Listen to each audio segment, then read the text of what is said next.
ओडिशा के बारीपाड़ा टाउन के पास हमारे एक सब्सक्राइबर हरीश भाई का घर है और उनके घर से थोड़ी दूर पर ही उनका ननिहाल भी पड़ता है। ननिहाल मतलब नानी का घर।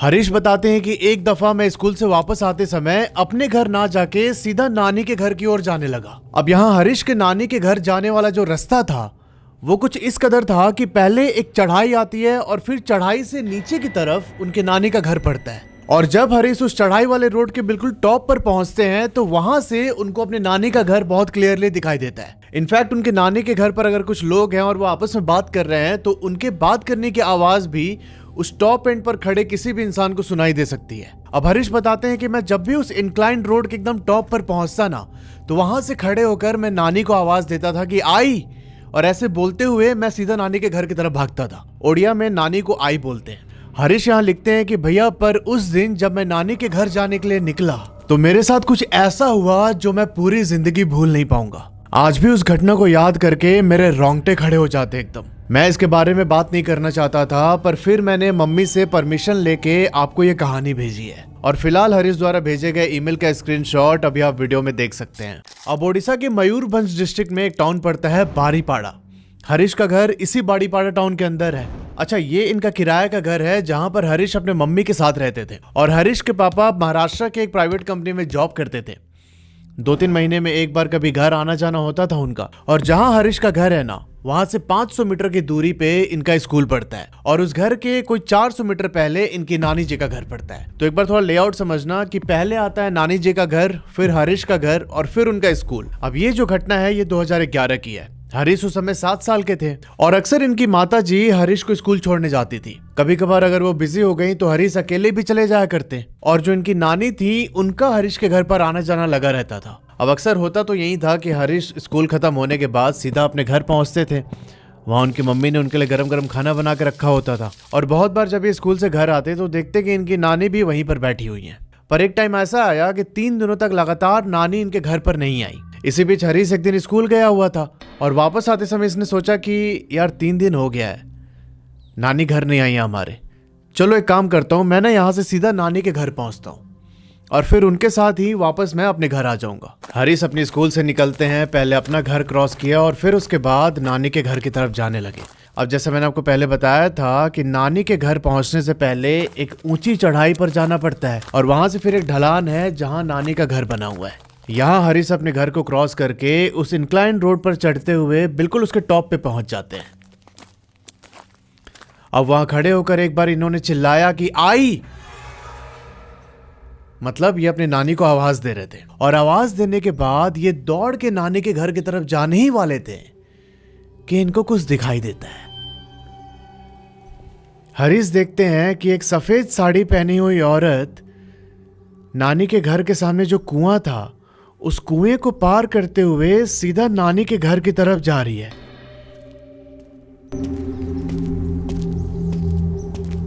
नानी के घर का डोर लॉक था और वो औरत डोर के आर पार होके सीधा नानी के घर के अंदर चली गई। अब उस समय हरीश उस औरत का चेहरा बहुत क्लियरली देख नहीं पाए पर यह नजारा देख के उनके दिल की धड़कन तेज हो चुकी थी एकदम।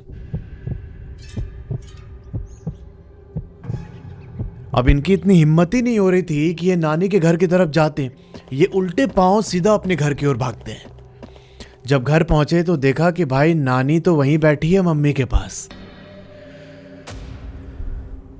हरीश ने सारी बात अपने मम्मी और नानी को बताई तो इनकी मम्मी ने इस चीज को बहुत लाइटली लिया। इनको लगा कि शायद गांव की कोई औरत होगी, उसको देख लिया होगा हरीश ने।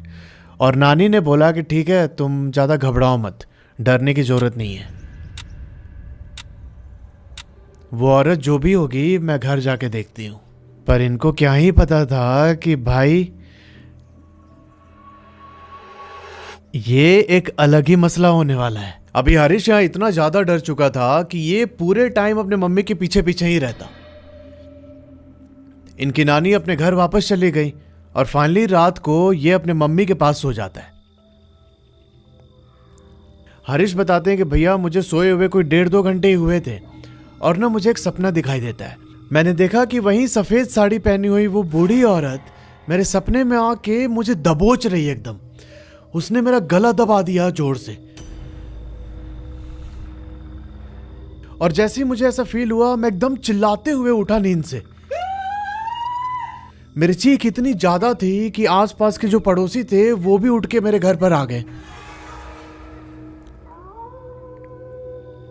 मैं एकदम डर के मारे कांप रहा था और मैंने मम्मी से बताया कि मम्मी, वो औरत आई थी सपने, वो मेरा गला दबा रही थी। अब जो पड़ोसी थे वो थोड़ी देर बाद अपने अपने घर चले गए और जो हरीश की मम्मी थी उन्होंने हरीश को इधर उधर की बात करके जो ये वाला टॉपिक था इससे उसका माइंड डाइवर्ट करने की कोशिश की। अब थोड़े टाइम के बाद ये जैसे तैसे अपने बेटे को सुला देती हैं, पर ये रात तो एक बहुत ही डार्क चैप्टर की बस एक शुरुआत ही थी।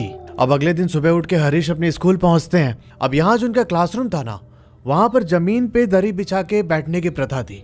बहुत सारे गांव के सरकारी स्कूल में होता है ऐसा। हरीश बताते हैं कि मैं सबसे पीछे वाले रो में बैठा हुआ था। मुझसे जस्ट पीछे दीवार थी स्कूल की और मेरे लेफ्ट साइड वाला जो स्पेस था ना वो खाली पड़ा था। मतलब वहां जगह तो है पर कोई भी बच्चा नहीं बैठा है। मैं चुपचाप जो ब्लैक बोर्ड पर टीचर पढ़ा रहे थे वो मैं अपने कॉपी में नोट डाउन कर रहा था और इसी बीच मैंने फील किया कि मेरे कान के करीब एक हवा पास हुई है। मैं चौंक गया एकदम और फिर मेरी नजर अपने लेफ्ट साइड पर पड़ी तो मैंने पाया कि एक काला साया वहां बैठ के मुझे घूर रहा है। कुछ टाइम घूरने के बाद वो गायब हो गया। अब मैं अंदर से डर तो गया था बहुत ज्यादा। मैं चिल्लाना चाहता था पर फिर मुझे रियलाइज हुआ कि अगर मैंने ऐसा किया तो जो क्लास के बाकी बच्चे हैं वो मेरा मजाक उड़ाएंगे, मुझे डरपोक डरपोक बोलेंगे। तो मैंने चुपचाप उस बात को इग्नोर कर दिया। जब स्कूल की छुट्टी हुई तो मेरी मम्मी मुझे लेने आई थी। मैं उनके साथ वापस घर आया और देखा कि भाई नानी वहां पहुंची हुई हैं।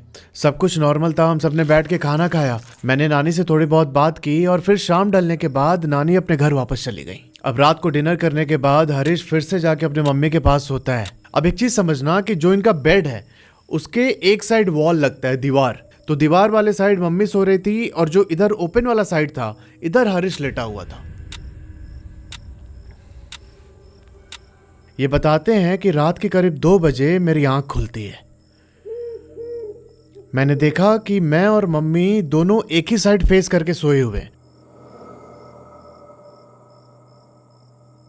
मतलब हरीश की मम्मी का फेस उस दीवार की तरफ था और हरीश अपनी मम्मी के बैक साइड की तरफ देख रहा है। अब कुछ देर अपनी मम्मी को देखने के बाद हरीश ने करवट चेंज की और उसने अपना फेस दूसरी ओर घुमा लिया। और भाई जैसे ही इसने अपना फेस दूसरी साइड घुमाया ना, ये देखता है कि इसके बाजू में एक औरत येलो कलर की बहुत ही गंदी साड़ी पहन के लेटी हुई है। जो उसका फेस था वो पूरा टूटा फूटा एकदम। ऐसा लग रहा था कि किसी ने पत्थर से मार मार के उसका पूरा फेस फोड़ दिया। और वो हरीश की तरफ देख के एक बहुत ही क्रिपी स्माइल दे रही थी। यहां हरीश और उस औरत का आई कांटेक्ट हो रहा है। भाई ये एकदम फ्रीज हो गया यहाँ पे। अब कुछ सेकंड के बाद वो औरत अपना हाथ आगे करके हरीश के गाल की तरफ बढ़ा रही थी। ये बताते हैं कि जो उस औरत का हाथ था ना वो पूरा स्केलेटन था और उसके ऊपर एक बहुत ही पतली स्किन लटक रही थी बस। हरीश यहाँ एकदम जोर से चिल्लाते हुए मम्मी को हिलाता है ऐसे, और वो मूवमेंट इतना ज्यादा तेज था कि हरीश की कोहनी उसके मम्मी के मुंह पे लग गई। हरीश की मम्मी का यहाँ होठ कट गया और ब्लड भी निकलने लगा। ये एकदम हड़बड़ा के उठती हैं और पूछा हरीश से कि क्या हो गया, ऐसे क्यों रिएक्ट कर रहा है। अब हरीश ने बोला मम्मी से कि मम्मी पहले लाइट जलाओ तुम, क्योंकि पहले से इनके कमरे में एक डिम लाइट जल रही थी और इस टाइम ना वो थोड़ी थोड़ी फ्लक्चुएट हो रही थी। एकदम एरी सा एटमॉस्फेयर बन गया था। इसके बोलने पर हरीश की मम्मी ने लाइट जलाई। तब हरीश उनको सारी बात बताता है कि कल स्कूल में भी ऐसा हुआ मेरे साथ और इस समय अभी मैंने इस औरत को देखा पास में लेटे हुए, मुझे बहुत ज्यादा डर लग रहा है। अब हरीश की मम्मी को भी ऐसा लगने लगा कि हमारे घर पर कुछ तो नेगेटिव एनर्जी है इस समय। अब यहां हरीश की मम्मी ने उनको एकदम जोर से पकड़ा और ऐसे हवा में ही बोला कि तू जो कोई भी है मेरे बेटे का पीछा छोड़ दे, यहां से चली जा, नहीं तो तेरे लिए बहुत बुरा होगा। हरीश बताते हैं कि जब मम्मी ऐसा बोल रही थी तो मेरा फेस मम्मी की तरफ था। उन्होंने मुझे ऐसे करके पकड़ा हुआ था और मैं मम्मी की आंखों की तरफ ही देख रहा था। कि मेरे मम्मी के दोनों आईब्रोज के बीच में जो ये वाला पॉइंट है, ये ना ब्लिंक हुआ एक बार, और मैं वो चीज देख के एकदम शॉक हो गया कि भाई ये क्या हो रहा है। और फिर कुछ देर के बाद मम्मी ने मुझे पानी ला के दिया, मैंने पानी पिया और फिर मम्मी से ऐसे लिपट के सो गया मैं। अगली सुबह हरीश की मम्मी ने ये सारी बातें हरीश के पापा को कॉल करके बताई, पर उसके पापा काम में इतने ज्यादा बिजी थे कि उन्होंने बोला कि अभी तो मैं नहीं आ पाऊंगा। तब हरीश की मम्मी ने अपनी माँ मतलब हरीश की नानी से सारी चीजें डिस्कस की। हरीश की नानी को यहाँ समझ आ गया था कि एग्जैक्टली हो क्या रहा है। अब यहाँ इनके घर के पास एक पीर बाबा रहते हैं। हरीश की मम्मी और नानी उनको लेके सीधा पीर बाबा के पास पहुंचती हैं। फिर उस पीर बाबा ने हरीश की तरफ देखा और अपना कुछ मंत्र पढ़ने के बाद जो इनके पास पानी रखा हुआ था वो पानी हरीश के ऊपर फेंक दिया। और ऐसा करने के बाद हरीश की मम्मी से बोला कि इसे लेके बाहर जाओ। जब हरीश की मम्मी हरीश को लेके बाहर आ गई तब उस पीर बाबा ने हरीश की नानी को कुछ बताया। अब एग्जैक्टली क्या बताया वो मैं आपको आगे बताऊंगा। उसके थोड़ी देर के बाद इन्होंने अपना कुछ क्रिया किया और फिर हरीश को अंदर बुला के उसे एक ताबीज दी छोटी सी। बोला कि अगले 2 दिनों तक तुम इसे खुद से अलग नहीं करोगे। कल रात को मैं क्रिया करूंगा जिसके बाद सब कुछ शांत हो जाएगा। पर यहाँ उन्होंने एक बात और बोली कि जो भी मैं क्रिया करूंगा ये एक ऐसी जगह पे होना चाहिए जहां से 3 रास्ते निकलते हो और उन तीनों रास्तों पर किसी न किसी के घर होने चाहिए। अब हरीश की नानी को थोड़ा ध्यान था कि ऐसी जगह कहाँ मिल सकती है। जो इनका कॉलोनी था उसके पीछे एक नदी बहती है और उस नदी से थोड़ा सा आगे चल के एक बस्ती है कालिकापुर। वो 3 रास्ते वाला एरिया उसी कालिकापुर बस्ती में पड़ता है। अब वहां पूरा जगह वगैरह फाइनल करके ये लोग वापस घर आ गए और अगले 2 दिन तक हरीश को कोई प्रॉब्लम नहीं हुई। अब अगली रात को क्रिया होने वाली थी, पर फिर जिस दिन ये लोग हरीश को दिखाने आए थे ना, उसी शाम को ये पीर बाबा हरीश की मम्मी को कॉल करते हैं। उन्होंने हरीश की मम्मी को बोला कि कल सुबह एक मिट्टी के कलश में 4 लोहे की कील डाल देना और नंगे पांव जो तुम्हारे घर के पीछे नदी बह रही है ना, उस नदी के 7 घाट पर जाके 7 घाट से थोड़ा थोड़ा पानी लेके उस कलश में भरना है। अब घाट वो जगह होती है नदी की जिसके किनारे लोग अपना नहाना या फिर कपड़े धोने का काम करते हैं। इनकी मम्मी ने ठीक वैसे ही किया। अगली सुबह उन 7 घाटों का पानी लेके घर आई और फिर ये लोग सब नॉर्मल काम में लग गए। जो हरीश की नानी थी वो भी इनके घर पर ही थी। दोपहर हो चला था और हरीश की मम्मी किचन में खाना बना रही है। शाम के टाइम इनको उस जगह पर पहुंचना था बाबा के साथ उस क्रिया के लिए। अब इस समय दोपहर को हरीश अपने नानी के साथ कमरे में लेटा हुआ था और वहां लेट के चुपचाप टीवी देख रहा है। हरीश बताते हैं कि इस समय तक मेरे अंदर से पूरा डर खत्म हो चुका था। मैं चुपचाप टीवी देख रहा था और अचानक मुझे फील हुआ कि जिस बेड पर मैं लेटा हुआ हूं उस बेड के नीचे से कोई रेंग रहा है। अभी मैं कुछ प्रोसेस कर ही पाता कि किसी ने मेरा अंगूठा खींचा जोर से एकदम, और फिर से रेंगते हुए बेड के नीचे चला गया। मैं यहाँ एकदम जोर से चिल्लाया और नानी को ऐसे ओडिया लैंग्वेज में ही बोलने लगा कि मुझे कमरे से बाहर ले चलो। मोटे बाहर को नहीं चल आई, ऐसे ओडिया में मैं जोर जोर से चिल्ला रहा था। फिर हरीश की नानी बहुत इरिटेट हो गई, एकदम गुस्से में बोले कि तू इतना क्यों डर रहा है, वो तेरा कुछ नहीं बिगाड़ सकती। पर हरीश के जिद करने पर ये उनको लेके दूसरे कमरे में चली जाती है। शाम होने के बाद ये तीनों लोग पहुंचते हैं उस बाबा के पास। उसके बाद बाबा, हरीश की नानी और मम्मी, ये चारों लोग सीधा उस कालिकापुर वाले बस्ती में पहुंचते हैं जहां पर वो क्रिया होने वाली थी। सेम वही स्पॉट जहां से 3 रास्ते निकल रहे हैं। अब क्रिया शुरू होने से पहले बाबा ने हरीश को बोला कि देख, मैं यहाँ कुछ कुछ करूँगा और उसके बाद तू अपने नानी और मम्मी के साथ वापस घर चला जाना। पर एक चीज़ का बहुत अच्छे से ध्यान रखना कि घर जाते समय तुम पीछे मुड़ के नहीं देखोगे, चाहे कुछ भी हो जाए, कोई भी तुम्हारा नाम पुकारे। हरीश ने बोला कि ठीक है, मैं नहीं देखूंगा। उसके बाद बाबा ने हरीश की नानी को बोला कि इसे यहीं पर छोड़ दे और छोड़ के थोड़ी दूर जाके खड़ी हो जा। अब यहाँ हरीश को नानी ने अपनी गोद में पकड़ा हुआ था। जैसे ही नानी ने उसे छोड़ा, हरीश एकदम डरने लगा कि मैं ऐसे नहीं जाऊंगा अकेले खड़े होने। पर फिर उसे समझा बुझा के बाबा ने एक सर्कल बनाई थी, उस सर्कल के अंदर खड़ा किया गया।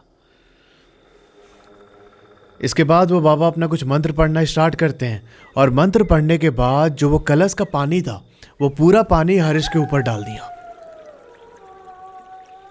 ये अपने साथ में कुछ फूल भी लेके आए हुए थे और उस फूल को एक एक करके हरीश के सामने गिराने लगे। अब ये पूरा फूल गिराने के बाद जो वो 4 कीलें बच गई थी, उन चारों कीलों को बाबा ने 4 डायरेक्शन में फेंक दिया। उसके बाद हरीश ने जो भी कपड़े पहने थे वो सारे कपड़े उतरवा के उसे एक लुंगी में लपेट देते हैं और फिर नानी को बोला कि इसे लेके जल्दी से निकलो यहाँ से, मैं अभी यहाँ कुछ देर और रुकूंगा। नानी हरीश को उठा के उसका सर एकदम जोर से पकड़ लेती है ताकि ये पीछे मुड़ के ना देखे, और फिर हरीश की मम्मी, नानी और हरीश ये तीनों वहां से एकदम तेजी से निकलने लगते हैं। पर यहाँ हरीश बताते हैं कि पता नहीं मुझे क्या हुआ, मैं ना पीछे मुड़ के देखने लगा कि वो बाबा क्या कर रहे हैं,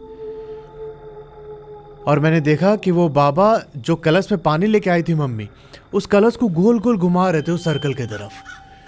जैसे ही मेरी नानी का ध्यान मुझ पर गया कि भाई मैं पीछे देख रहा हूँ, उन्होंने मुझे एक झापड़ लगाया जोर से, और फिर मेरा सर एकदम जोर से पकड़ के वो उस जगह से बाहर मेन रोड पर आ गई। हम लोग वहां पर खड़े होकर बाबा का वेट कर रहे थे। कुछ टाइम के बाद बाबा वापस आए और उन्होंने मुझे बोला कि मैंने मना किया था ना पीछे नहीं मुड़ने को, फिर क्यों मुड़ा तू?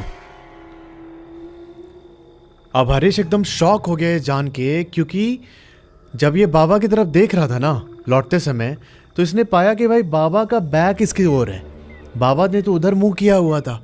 फिर इनको कैसे पता चला कि मैं उन्हें देख रहा हूं? अब उसके बाद बाबा फिर अपने घर पर आते हैं और वहां भी उन्होंने कुछ विधि की, और विधि करने के बाद बाबा ने हरीश और उसकी मम्मी को एक बात बताई। इन्होंने एक जगह के बारे में बताया और बोला कि उस जगह से, उस वाले रास्ते से अगले 7 दिनों तक हरीश क्रॉस नहीं करना चाहिए। अब वो एग्जैक्ट जगह क्या थी वो आपको अभी पता चलेगा। हरीश बताते हैं कि अगले 7 दिनों तक तो क्या, मैंने आज तक उस जगह को क्रॉस नहीं किया, पर जो वो 7 दिन थे ना, वो मेरे लिए बहुत ज्यादा टफ हो चुके थे। मुझे हर समय ऐसा फील होता कि कोई मेरे लिए रो रहा है, कोई मुझे बुला रहा है अपने पास, और मेरा दिल बहुत कमजोर होते जा रहा था। मैं भी पूरे दिन भर रोते रहता।